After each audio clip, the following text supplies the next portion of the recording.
Meu marido declarou com arrogância que o salário dele agora era só dele e que eu teria que pagar metade de tudo. Então eu concordei, dividi todas as contas até o último centavo e parei de cobrir as despesas dele em silêncio. Dias depois, chegou um aviso que tirou seu sorriso. A carta registrada ficou 11 minutos no balcão da cozinha antes de eu abri-la. Lembro da hora porque o relógio do micro-ondas marcava 18h42 quando eu entrei e marcava 18h53 quando finalmente deslizei meu polegar sob a aba do envelope. Lily estava sentada à mesa fazendo sua atividade, aquela dos dinossauros, traçando letras com um giz de cera roxo, e eu não queria que ela visse meu rosto fazer seja lá o que fosse que estava prestes a acontecer. Dentro do envelope havia uma petição. Daniel Rosser, meu marido há 9 anos, estava me processando pela guarda total da nossa filha de 6 anos, metade das minhas economias para a aposentadoria, da casa e pensão alimentícia. Os motivos eram abandono e abuso financeiro. Li 2 vezes e ri, uma risada curta que fez Lily perguntar: "O que foi engraçado, mamãe?" "Nada, querida. Só algo que o papai escreveu. Tem algo sobre essa carta." 3 semanas antes, deixei uma planilha impressa ao lado da caneca dele e aceitei o discursinho dele sobre o que era justo. Nessa época, já tinha reunido 47 páginas provando que o homem que me acusava de abandono desviava dinheiro para uma conta secreta e viajava a San Antônio para dormir com uma mulher do escritório dele. Quando digo que ri, quero que entenda. Não foi por não ter medo da carta, mas porque sabia de algo que Daniel não sabia. Eu estava documentando tudo há 2 semanas, mas a documentação não liga para o quanto você grita. Sou Claire Bennett. Eu tinha 34 anos, era engenheira de software sênior em uma empresa de fintech de médio porte em Austin, ganhando $145 mil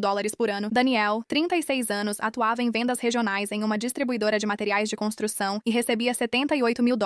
Éramos casados há 9 anos, juntos há 11, e tínhamos Lily, de 6 anos, apaixonada por dinossauros e que odiava dormir. Durante a maior parte desses 9 anos, nossas finanças eram como as de muitos casais que não conversam sobre dinheiro. Eu ganhava mais, então pagava mais, sem acordo formal, apenas acontecia. A hipoteca era debitada da minha conta por ter saldo suficiente. O débito automático da creche estava vinculado ao meu cartão porque eu o configurei primeiro. Quando Lily tinha 8 meses e Daniel estava entre empregos, e isso nunca foi mudado, eu arcava com tudo: mercado, seguro, a prestação do Honda Accord e o ortodontista da Lily. Daniel só pagava o celular dele. Ele pagava o jantar fora às vezes, geralmente quando queria. Ele comprou um PlayStation 5 pra ele no mesmo mês em que nosso aquecedor de água quebrou e eu paguei a conta de conserto de $1.400 do meu fundo de emergência sem dizer uma palavra. Porque o que eu ia fazer? Brigar por isso. Eu dizia para mim mesma que com o tempo, tudo se equilibrava. Eu dizia para mim mesma que ele também trabalhava duro, só que em um emprego que pagava menos, e isso não era culpa dele, e que o amor não é uma contabilidade. Quero ser honesta, eu acredito nisso. Por anos, eu realmente acreditei nisso. Os sinais eram discretos e fáceis de ignorar. Daniel passou a usar o escritório nos fins de semana com mais frequência, alegando fechar os números trimestrais. Ele passou a levar o celular ao banheiro, e eu pensava que era coisa de homem navegando no Reddit como todos os outros na América. Ele foi 3 vezes em 8 meses para treinamentos regionais em San Antônio, mesmo atuando no leste do Texas, e achei estranho porque San Antônio não era perto da nossa área. Eu tinha um emprego integral, uma filha de 6 anos difícil de colocar na cama às 9 e sem energia para questionar as viagens do meu marido. Então veio o jantar, numa terça-feira. Lembro porque terça era noite de tacos, Lily tinha ketchup no queixo e Daniel largou o garfo como faz antes de falar algo ensaiado. "Estive pensando", ele disse, "sobre dinheiro, sobre justiça." Eu disse: "Tá bom, continue. Minha renda agora é minha. A gente divide tudo meio a meio, como adultos." Eu olhei para ele por um segundo. Ele estava com aquela expressão, o queixo levemente erguido, como um homem que acabou de dizer algo profundo em um jantar. Como se esperasse que eu balançasse a cabeça pensativa e dissesse: "Sabe, essa é uma perspectiva bem madura, Daniel." Eu tomei um gole de água. "Ok", eu disse. 50. Ele sorriu. Esse foi o primeiro erro dele. Sou por profissão construtora de sistemas. Nada torna uma construtora mais perigosa do que receber uma regra simples e ser orientada a aplicá-la retroativamente. Naquela noite, após Lily dormir, depois de vários pedidos por livro, água e explicação sobre o ventilador de teto, sentei na cozinha com meu laptop e 6 anos de extratos bancários, dizendo a mim mesma que era só curiosidade. Disse que só abriria o arquivo, olharia alguns números e dormiria. 4 horas depois, criei uma planilha com 11 abas. Hipoteca, $, $2.050 por mês, creche. Antes de Lily ir para o jardim de infância, pagamos $, $1.400 mensais por 3 anos. Depois, o pós-escola custou R$620 por mês. Supermercado, média de 18 meses. $, $1.100 mensais. Seguro de saúde e automóvel, $480 por mês. Contas de serviços, $310 por mês. Pagamento do Accord que nós duas dirigíamos, mas Daniel usou para ir à academia 4 vezes por semana por 2 anos, $390 por mês. Custo mensal da casa, $7.030. Pela nova regra, metade, $3.765. O salário líquido dele, depois dos impostos e da contribuição para o plano de aposentadoria 401k, $4.800. Isso deixava para ele $1.135 por mês para gasolina, celular, roupas, hobbies e qualquer outra coisa que um homem adulto quisesse fazer da vida. Eu fiquei sentada olhando para esse número por um bom tempo. Minhas mãos estavam firmes. Isso me surpreende olhando para trás. Acho que eu esperava sentir raiva. O que senti foi algo mais frio e claro, como quando um bug faz sentido após 3 horas analisando um stack trace. Abri outra aba e a chamei de reconciliação de 6 anos. Calculei quanto Daniel teria que pagar por mês nos últimos 6 anos pela nova regra e quanto realmente pagou. A diferença era de $214.000. Não imprimi essa aba, apenas a primeira. 11 páginas grampeadas com uma folha de rosto, despesas mensais da casa, divisão meio a meio, com efeito imediato. Deixei na bancada, encostado na caneca de café dele, como uma lista de compras. No dia seguinte, vi ele pegar o papel enquanto eu tomava meu café. Ele olhou por cima, do jeito que você olha uma correspondência indesejada, meio interessado, já pensando em outra coisa. Então o rosto dele mudou. Vou descrever com cuidado, pois foi a primeira vez que vi o que depois reconheceria como a máscara caindo. Ainda não era raiva. Era confusão, rápida e genuína. Quase pânico. Ele relia a página, achando ter lido errado. O que é isso? Sua parte, eu disse. Você disse meio a meio. Concordei e só fiz as contas. Não posso pagar isso. Tomei um gole de café. Interessante, falei. Estou bancando isso há 6 anos. Ele largou as páginas como se queimassem. Essa não é você, Claire. Não era o que quis dizer. O que então? Ele não respondeu. Ele pegou as chaves e saiu para o trabalho 12 minutos mais cedo, algo que ele nunca faz. Eu disse para mim mesma, tudo bem, ele vai entender. Ou ele pede desculpas, ou ele paga. Ou ele admite que na verdade não pensou nisso direito. Qualquer um desses desfechos eu poderia ter aceitado. Na verdade não aconteceu nada. Ele não pagou no fim de semana, nem na segunda ou terça. A planilha ficou no balcão, depois foi para a gaveta de bagunça e provavelmente para a reciclagem, pois na quinta-feira sumiu e ninguém falou mais nisso. Achei que era um impasse, mas estava errada. Foi um recuo e Daniel não recua sem trazer reforços. Cheguei em casa numa sexta-feira e encontrei um par de saltos na porta que não eram meus, e uma mulher que eu não conhecia sentada no meu sofá com uma taça do meu vinho. Oi, ela disse, levantando-se como se já aguardasse por isso. Sou Megan. O Daniel me contou muito sobre o que acontece. Depois descobri que Megan era amiga de academia do Daniel, divorciada 2 vezes e tinha uma filosofia barulhenta sobre casamento. Daniel passou 3 dias desabafando com ela que eu estava tornando nosso casamento uma transação. Eu só acho, disse Megan se ajeitando no meu sofá, que ao detalhar uma parceria você diz ao marido que ele não é bem-vindo em casa sem pagar aluguel. Minhas mãos não estavam firmes dessa vez. Sentia meu pulso nas mãos, mas mantive a voz firme. Aprendi em 6 anos sendo calma em discussões que a calma é vista como força e a intensidade como histeria, mesmo quando justificada. Posso perguntar algo, Megan? Claro. Quanto de pensão alimentícia seu segundo marido pagou depois que você o deixou pôr? E eu só estou repetindo o que Daniel me disse, não por não prover o suficiente. Silêncio. Aquele tipo de silêncio que tem textura. Daniel, parado na porta da cozinha, perdeu a calma. Jesus, Claire. Você está destruindo nossa família por dinheiro. Não. Eu disse. Lembro dessa parte porque foi a primeira vez que disse isso em voz alta e senti ser verdade. Estou expondo. Megan saiu cerca de 10 minutos depois, sem terminar o vinho. O sinal de alerta seguinte apareceu numa terça, por volta das 16h15. Durante a reunião de planejamento de sprint, meu telefone vibrou com uma ligação do Little Explorers After School Care, onde a Lily ia 3 vezes por semana. Oi, senhora Bennett. Aqui é a Dana da recepção. O pagamento automático do Daniel deste mês foi recusado e não recebemos o manual. Precisamos resolver até sexta, senão teremos que discutir a matrícula da Lily. Meu estômago revirou, não pelo dinheiro que eu cobriria fácil, mas por não saber disso. Sem avisar, Daniel transferiu a mensalidade do curso da Lily, $620 para o cartão dele, discretamente, como quem constrói uma vida separada. Paguei pelo meu celular antes da ligação acabar. Fui para casa à noite e perguntei a ele, tentando manter a calma. Ele disse que a mãe é que deve cuidar dos filhos, sem tirar os olhos do celular. Não era engano, era convicção. Acreditava de verdade que cuidar da criança e o curso extracurricular da nossa filha eram totalmente minha responsabilidade, enquanto o dinheiro dele seguia intocado para coisas que eu nunca via. Não falei mais nada naquela noite. Fui ao banheiro, sentei na beirada da banheira e respirei por 1 minuto. Minhas mãos tremiam novamente. Pensei claramente, tem algo errado aqui, não é só uma planilha. Eu estava certa, só não sabia o quanto. 3 noites depois, Daniel deixou o iPad no balcão do banheiro durante o banho. Ele vibrou. Eu não estava bisbilhotando. Vou ser honesta porque sei como isso soa, mas apareceu uma notificação de um aplicativo que nunca vi no celular dele ou no nosso computador. Chase Mobile, conta terminando em 4.471 saldo, R$22.014, R$22.014, 07. Fiquei parada ali na porta do nosso banheiro, com o vapor saindo de trás da cortina do chuveiro, olhando para uma notificação bancária de uma conta que não existia em nenhum lugar da nossa vida financeira compartilhada. Não estava nas contas conjuntas nem no pequeno app de orçamento que criamos em 2019 e que Daniel parou de atualizar discretamente no início de 2024, algo que percebi e associei a ele. Aprendi a ser ruim nessas coisas, pois 6 anos de responsabilidade ensinam isso. Não toquei no iPad, não era necessário. Eu só fiquei ali parada, fazendo contas de cabeça do mesmo jeito que tinha feito na mesa da cozinha 3 semanas antes. Só que dessa vez, os números estavam fazendo o trabalho por mim. 8 meses. Se aquela conta crescia de forma constante e como eu suspeitava, Daniel ficou sem pagar sua parte dos 3.665 por mês na mesma época, ele não estava realmente incapaz de pagar. Ele escondia dinheiro de mim enquanto dizia que não tinha $1.135 por mês para o cuidado da nossa filha após a escola. Voltei para a cama antes que ele saísse do banho e fiquei acordada até 1 da manhã.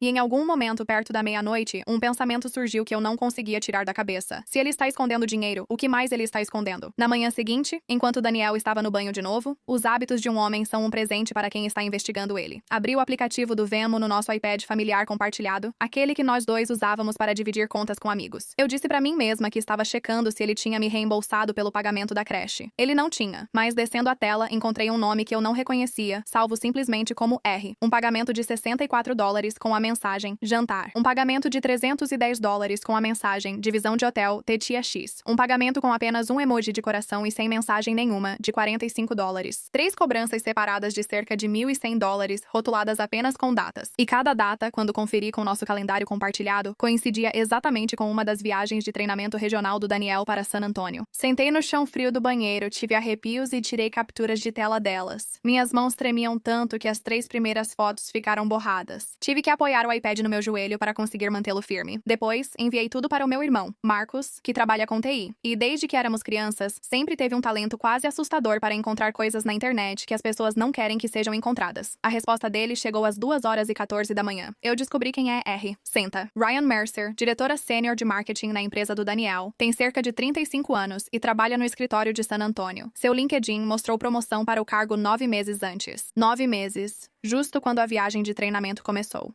Não chorei. Digo isso porque esperam lágrimas nesse momento da história, mas ainda não aconteceu. O que eu senti, na verdade, foi algo mais próximo de alívio. Não porque eu quisesse que isso fosse verdade, mas porque pela primeira vez em meses, a confusão sumiu. A névoa se dissipou. Cada detalhe estranho, como o uso do telefone no banheiro, o pagamento da creche devolvido e o discurso repentino sobre dividir tudo de forma justa, bem na época em que ele precisava manter a renda em sigilo. Tudo se encaixou de forma feia e coerente. Fechei o laptop, fui dormir e de manhã liguei para uma advogada. Margaret Chan trabalhava há 22 anos com direito de família, sendo os últimos 11 quase só em divórcios de alto conflito e casos de guarda. O escritório dela ficava no 9º andar de um prédio no centro, todo de vidro e silencioso, e ela tinha um jeito de olhar por cima dos óculos que fazia você sentir que ela já tinha ouvido sua história centenas de vezes antes. O que na verdade era verdade. Eu contei tudo para ela. A planilha, a ligação da creche, a conta oculta, as capturas do Venmo, o LinkedIn de Ryan Mercer. Ela não reagiu como eu esperava, sem nenhum sobressalto nem inclinar a cabeça com simpatia. Ela apenas assentiu como uma médica ao ver um raio-x.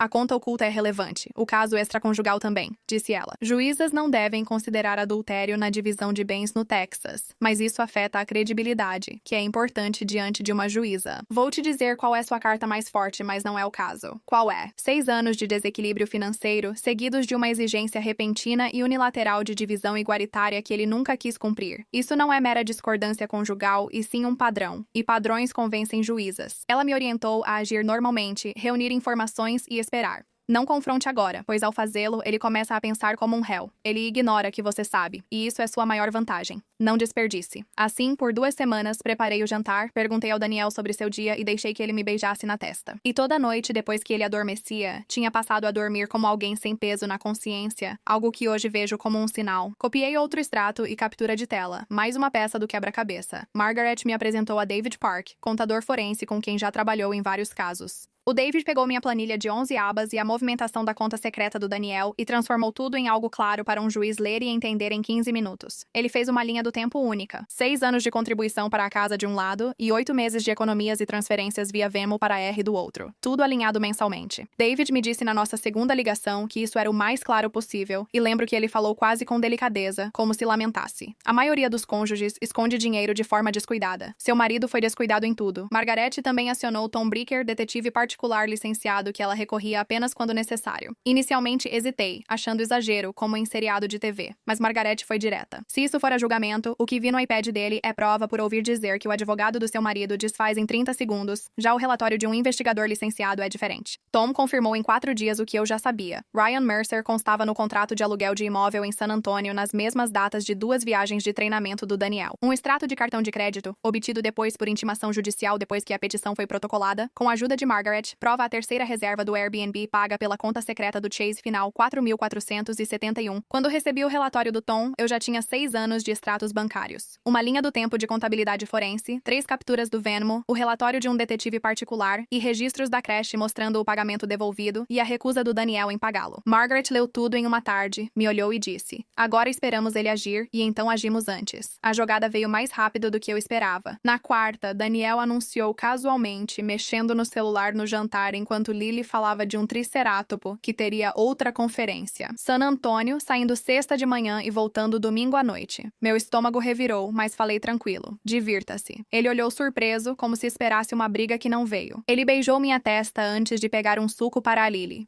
"Te amo", disse ele. Foi sua última mentira. Assim que saiu de carro na sexta às 7h52, olhei para o relógio. Sempre lembrarei do relógio. Então, comecei a agir. Aluguei um apartamento de 2 quartos a 15 minutos dali 2 semanas antes, pagando em dinheiro de uma conta que Daniel desconhecia. Aprendi isso com ele. Já tinha arrumado o quarto da Lily, lençóis de dinossauro, luz noturna, livros, tudo aos poucos em várias idas ao apartamento com o porta-malas cheio de caixas. Na sexta-feira empacotei o resto, menos os móveis. Não queria discutir pelos móveis e, sinceramente, não queria nada daquilo. Empacotei documentos, fotos, registros escolares e certidão de nascimento da Lily, o tricerátopo de pelúcia dela, a foto dos meus pais, o anel da minha avó, tudo que era importante e insubstituível. Queria que ele voltasse domingo à noite e notasse o que sumiu, não o que foi levado. Precisava que sentisse essa diferença. No sábado, Margaret já preparara a petição de divórcio. Assinei no escritório dela, minha mão só tremendo um pouco, e protocolaram no cartório no mesmo sábado, enquanto Daniel estava a 480 quilômetros, provavelmente com Ryan Mercer, sem saber que sua vida tinha sido reorganizada sem ele. Domingo, 21h47, Daniel ligou. "Onde está a Lily?" "Comigo?" Respondi. "Ela dorme. Estamos bem." "O que houve?" "Acabei de chegar e a casa está vazia." "Claire, que diabos? Como foi San Antonio?" Perguntei. Uma pausa. "Bem, e o Ryan?" O silêncio que veio depois foi o som mais alto que já ouvi. Durou uns 4 segundos, tempo suficiente para eu ler um parágrafo. Foi a confirmação total do que eu já sabia.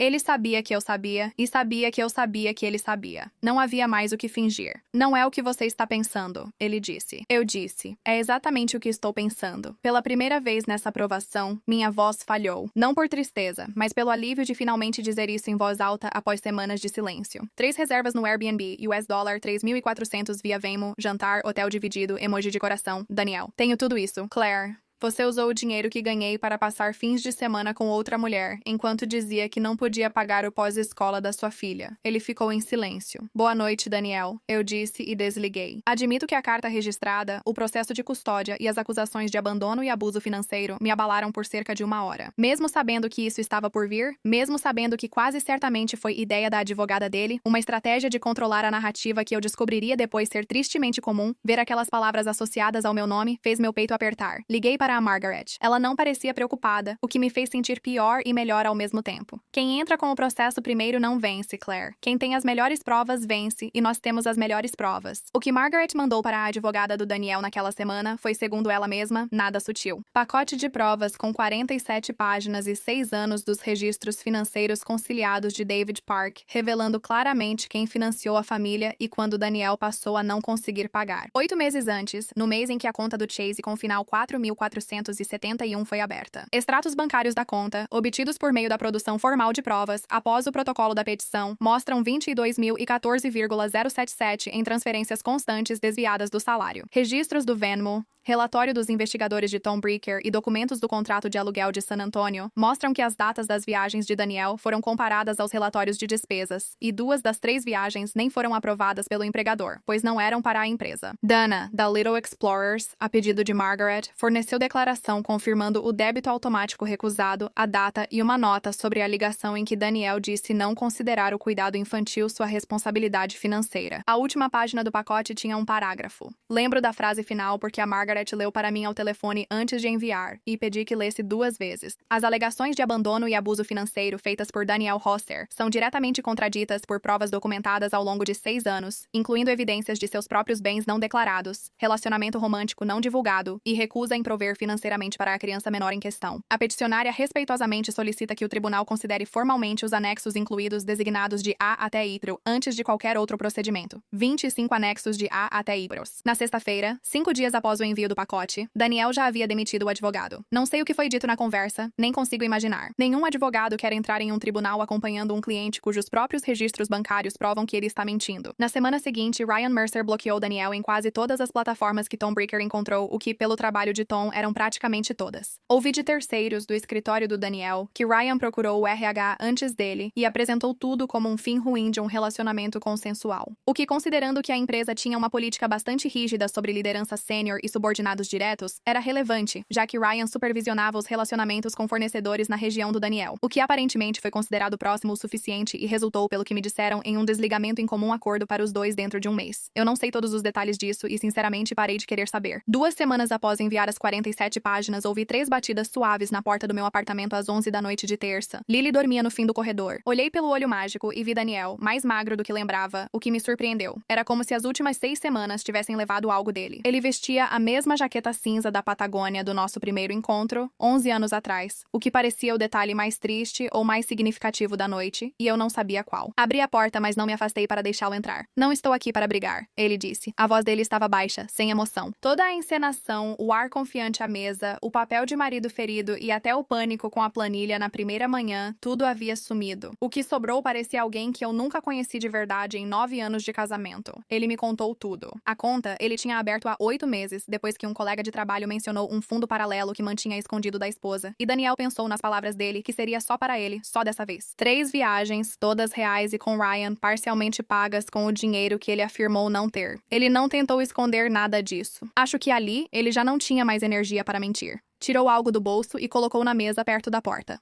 A chave da casa. A casa é sua, disse.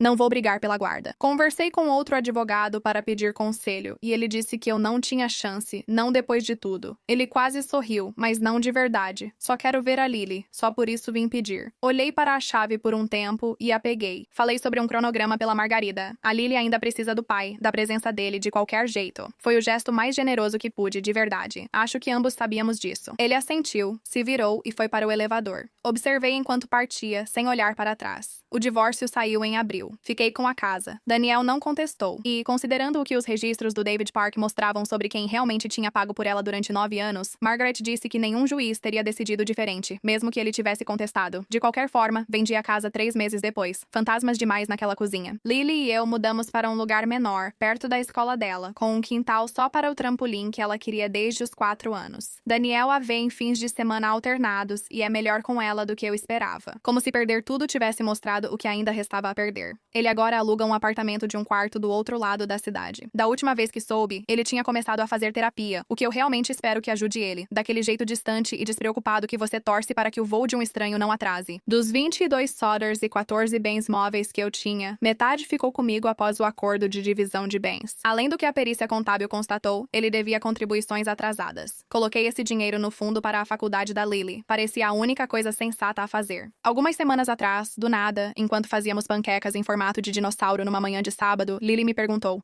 Mamãe, por que o papai não mora mais com a gente? Considerei tudo o que poderia dizer. A planilha, os 50, a conta escondida, o Venmo, San Antônio, as 47 páginas, anexos de A a Ypres, mas só disse: às vezes, adultos querem coisas diferentes, querida, mas o papai te ama, eu também, e isso nunca muda.